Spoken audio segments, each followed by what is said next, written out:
It's time to focus on seniors with Helping Seniors TV.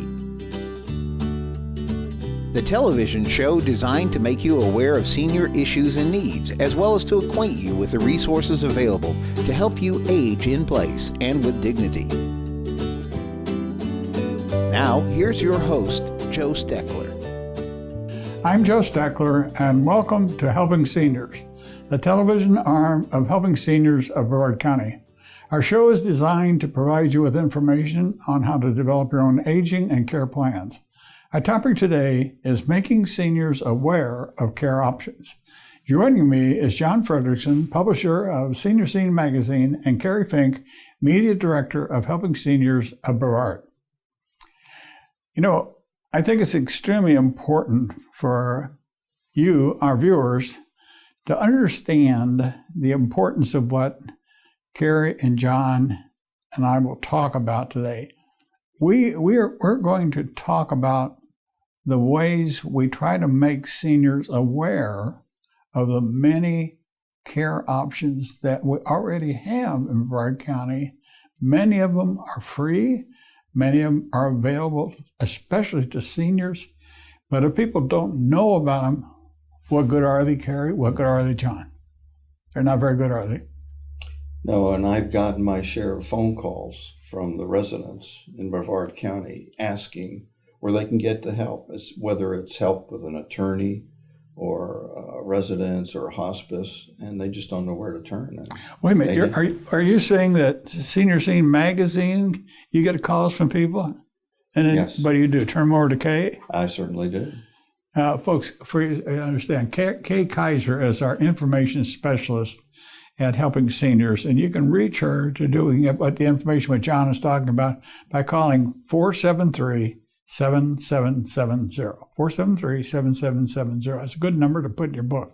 Kerry, what would you add to what John is saying? Well, I think it just echoes what we learned. As you know, both of you gentlemen know, we fielded a survey in 2015, which you very kindly helped us get out into the community, and we wanted to ask seniors what the number one issue was.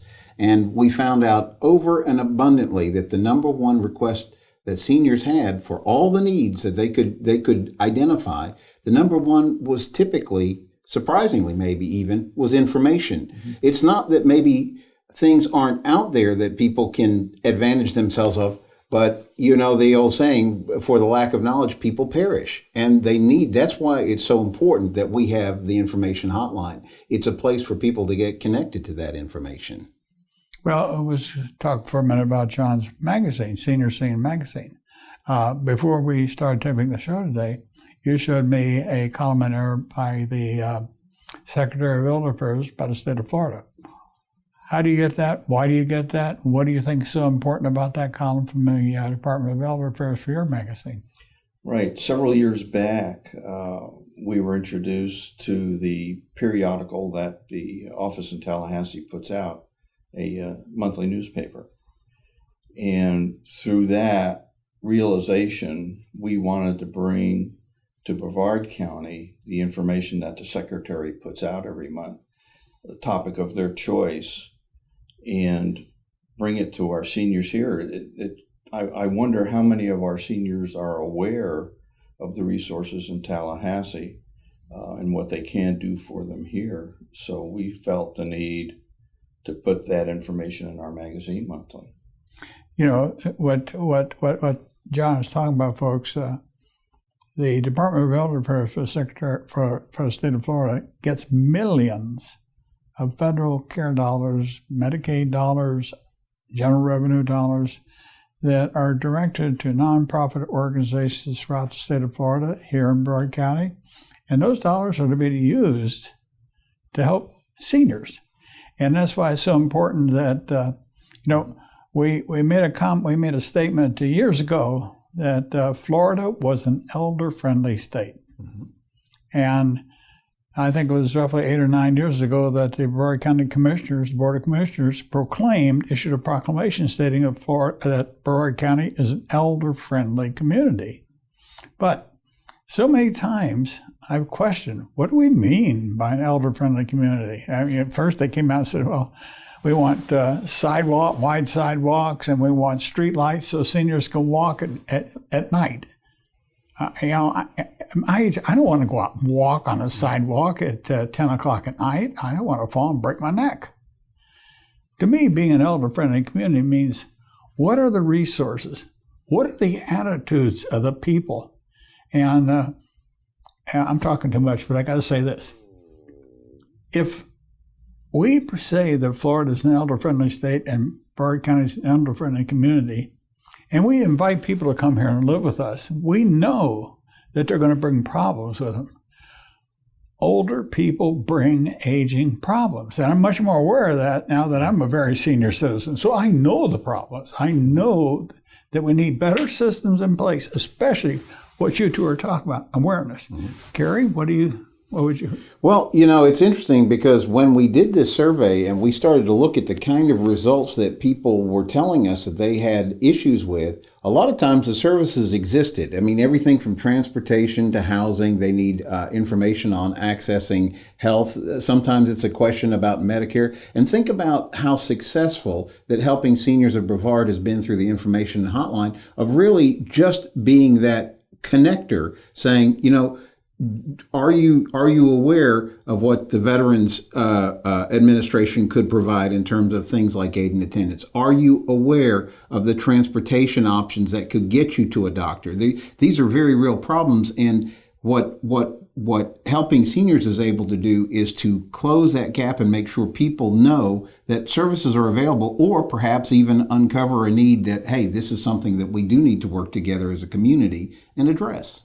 Well, I think it's important that the viewers understand and know that there's no other organization that does radio, television, and printed media.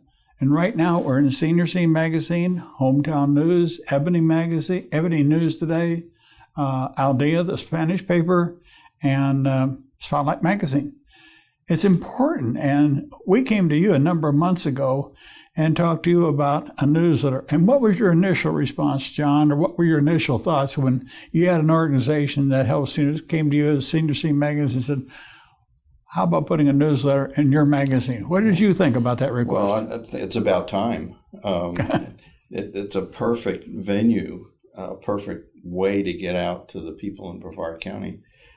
I just wonder how else we can do it.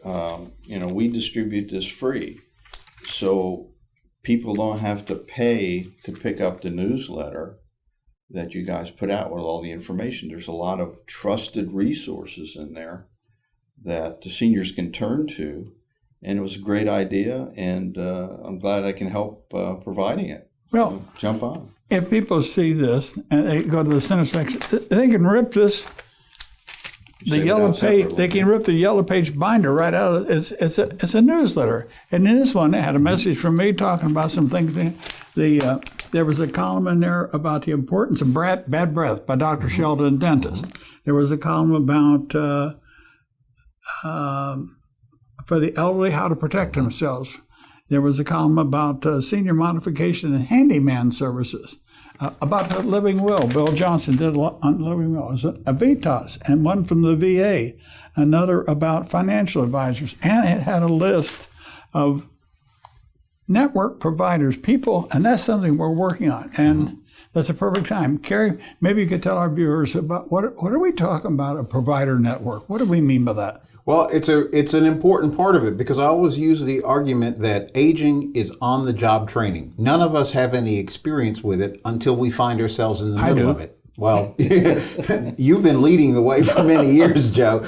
But the point is, what we know is that a lot of times you run into a situation and it's almost like you've arrived at the scene of a fire. And now there's something that you're required to deal with that you really don't have experience with. And at that moment, having a network that you can call somebody and say, I've never confronted this situation before. Who do I call? And a lot of times it can be things that we're already equipped to help connect. The number of calls, for example, we refer over to our friends at Shine to help them understand options medically and things like that, or for housing situations or transportation situations. But there's a whole nother layer of this, which is You've done several shows, for example, with Laura Moody, who's our assistant state attorney, and one of the topics over and over and over again is unscrupulous vendors going to seniors and in the guise of helping them resolve a problem at their home or with something that they're trying to do, end up taking advantage of that situation and causing much greater damage than the person had to start with.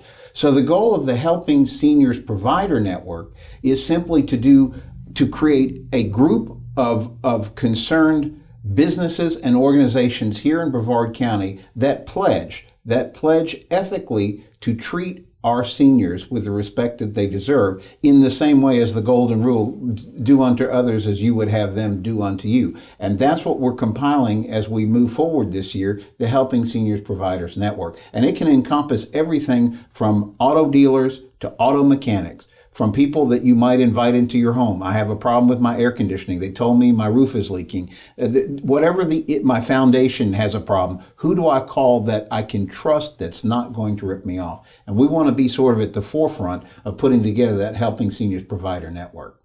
Well, to underscore what you're talking about and to underscore the importance of what John puts in his magazine, in the current issue of Senior Scene magazine, there's a column in there by Mr. Van Arsdale from the Veterans Affairs for Brevard County.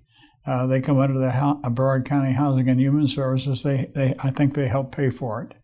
But the VA there, you can actually walk in, a veteran can walk in, and there are so many different types of services that you can receive from the VA that people are just unaware of. And one of the biggest we found, that we find a number of single elderly women living alone, and I gave a talk to about a group of over 100 Harris employees, and there were two women that came up after the show and asked for my card because I had talked about the VA aid and attendance program and said what they could do, and by virtue of the fact that both of their husbands had served in World War II, these women became eligible for an additional amount of money of roughly $1,400 per month, in addition to the $800 they were getting from the Social Security. So it was like a publisher's clearinghouse windfall for those two women, because they weren't living on $800 a month anymore. Now they were going to live on $2,400 a month, which are $8 and $14, $2,200 a month. That's a great deal of difference. My computer didn't work too quick, but this is what's so important, Kerry. And I think that Senior Scene magazine is, I think you probably are the first to do this, or not? That I'm aware of, sure. You're the first one to do it. What are some of the other things, Kerry and John, that you both see as a need for our viewers to know more about in terms of how they can help themselves and help others? What are some of the other things that you've seen? Kerry, Well, you just did a radio show here with Bill Johnson, who's a board certified elder attorney. And tuning into your radio show for that hour is almost the equivalent of, paying $400 or $500 to sit with an attorney and get some real insight into the things that you might want to consider. And I mean, these are very practical things that it may not necessarily be somebody, I don't have a multi-million-dollar estate, but they're very practical things. Just when you guys talk over issues, for example, like what happens if you become hospitalized and somebody needs to make decisions on your behalf, as a good example. And the kind of information that you bring into those kind of programs is invaluable. And when you read John's publication, Senior Scene magazine, not only is the Helping Seniors newsletter in there, but his publication typically is chock full of very practical things. Like I said, if aging is an on-the-job training kind of thing, it's really a good manual or a good primer, because there's lots of good information about things that you might want to be aware of that could not only dramatically improve the quality of your life, but in fact could end up saving your life. John, when you talked about having the input from the Florida Secretary of Elder Affairs, that's just another venue for the the everyday citizen as an avenue that they can make their needs known to the leadership in the state of Florida, because there is a vehicle for using a Department of Elder Affairs access. You can access them, and it comes through your magazine, correct? Yeah, we need to realize that it is a two-way street, that this now provides the information to the readers that there is an organization they can contact and how to contact them. But I want to go back to the provider network a little bit, that a lot of folks, I bet, don't realize that the providers that will come through the Helping Seniors of Brevard organization will have a special insight into seniors. It's not an obvious talent to be able to recognize special needs that a senior has, whether it's in the area of home repair or car repair or financial help, that there are special issues that seniors have to deal with that these providers will be in tune to, because this is one of the group of people that they deal with frequently, and they'll have that special expertise, and that's important to these providers. Important. Yeah, it's very important. And you bring the point about, as what our current information specialist, when somebody makes a call, she hears what they're saying, but she's also listening for what they don't say. And invariably, she turns up different needs. Maybe this person has called another organization for help and has been waiting weeks. I didn't say days, waiting weeks for a return call.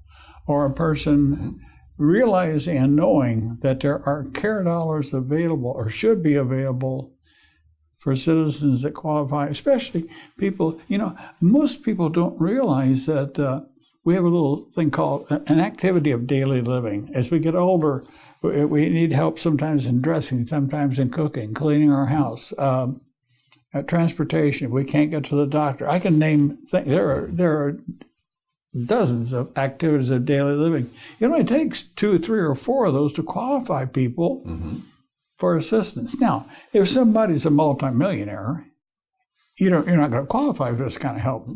But the people living on $8, $9, $1,200, $1,400 a month, they're going to qualify for things that will help them. And so many people that are getting older, they wonder how they're going to make ends meet. That's why we started the Older American Act. And that's why Lyndon Johnson did that in 1965. We realized that there were going to be people that needed help to age and dignity. And both of you, I'd like to talk just for a few minutes about our advocacy council for for helping seniors, and what they did, what you all participated in. Kerry, you started it by talking about the survey we did. Perhaps you could add a little bit of a note, and then John could pick up and see what he's observed as a publisher, and the value of making our Board of County Commissioners aware of the need of seniors and the fact that we don't have an aging plan and we need to do something about it. What are your two thoughts about it? Well, I would certainly say that the reason the Senior Advocacy Council became a tool that really was necessary is because Brevard County prides itself in calling itself an elder-friendly community. And like you pointed out, once you get past the idea of having, a wide sidewalk and night street lights or something at night, what are we really talking about? And I think what we're really talking about is making it a place, for many years, you worked under the banner of aging with dignity, because that really sums it up. We're all going to, God willing, we're all going to grow older. Hopefully we can do that in a way that's meaningful and enjoyable, and with the help that we need to do the things we need to do. So when it came down to the Advocacy Council, the first question is, have we identified what seniors in our community? There's 125,000 plus 65-plus-year-old residents. We're the 22nd or 24th oldest? 24th oldest county by percentage in the entire United States of America, out of, however many tens of thousands of counties are in America. So 3,067. So, and we're number 24. So that means we should be keenly aware of what our seniors need. But yet one of the things that was the very first thing that the Senior Advocacy Council talked about is, but we don't have a county-wide aging plan. And so the first job of this organization, which is composed of volunteers, it's just what you were referring to, like-minded people who are seniors who don't want to necessarily be they don't want to add to the problem, they want to be part of finding the solution to the problem. So let's work together, let's identify what the needs are. That began with a survey, which led to creating a sort of a overview draft of an outline of an aging plan that we collectively submitted to the Brevard County Board of Commissioners. And I think now over the next year, we're going to continue to see if we can help press that idea forward. Kept urge it forward a little bit. Urge it forward. That's a good way to put it. John, you got a smile. As a publisher, you sat there and you came to all the meetings. You offered input. As a guy that runs a magazine, you're organized. What would you comment on the value of the Advocacy Council and trying to organize a way for us to age with dignity? Yeah, as I get more and more involved, I am a little concerned on the size of the task.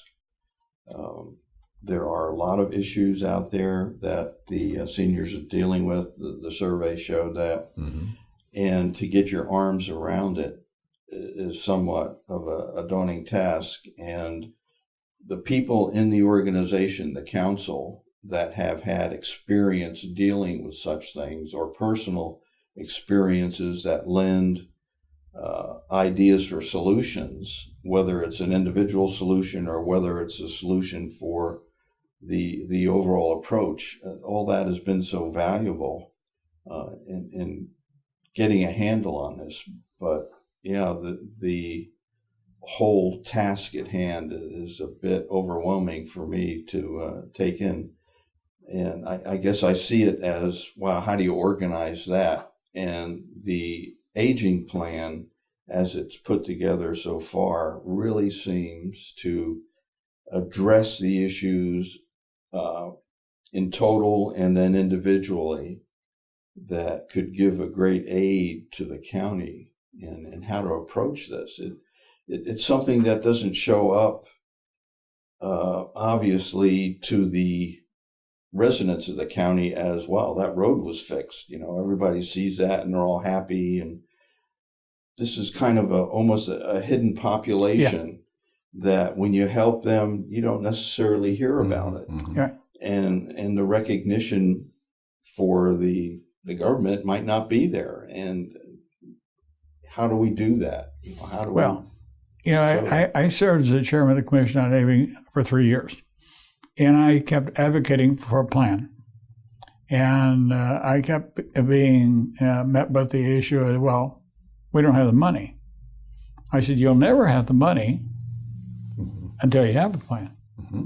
You have to show, not just the commissioners, but you have to show the people of the county why they need what is being proposed. Mm-hmm. Now, several counties in the state of Ohio, you've seen Mr. Kasich, Governor Kasich, as he gets up on television and he's running for president, he has commented what they've done in the state of Ohio. What they did in certain counties was the people themselves recognized they all had to be part of the solution, as you mentioned the word solution, Kerry, when you started the program.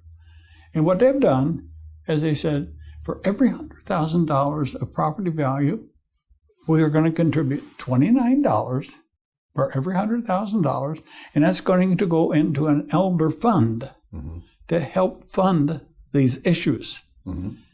That, to me, makes sense. A couple of years ago, when Brevard County put in the 6-cent sales tax, or the half-penny sales tax for the children's program, that was going to bring in $32 million. Mm-hmm. And right now, in county-based operation funds to go to nonprofit organizations to help seniors, children, juvenile delinquents, and everything else, it's $500,000. Mm-hmm. That's a drop in a huge bucket. We're going to have to increase that. Now, we either cut part of government out to do it, or we get the private sector to pick up more. But as a member of the private sector, I don't want to give my dollars to an organization that's going to put them someplace else, just like the federal government did with Social Security dollars. Mm-hmm. If we have a fund, we need to have control over it. And that's why Helping Seniors in 2016 hopes to start the first elder endowment through raffling a 1992 XJS V12 Jaguar that's ruby red with 38,000 miles, and it's a collector's piece. It's a beautiful thing. But that's how you can start thinking out of the box.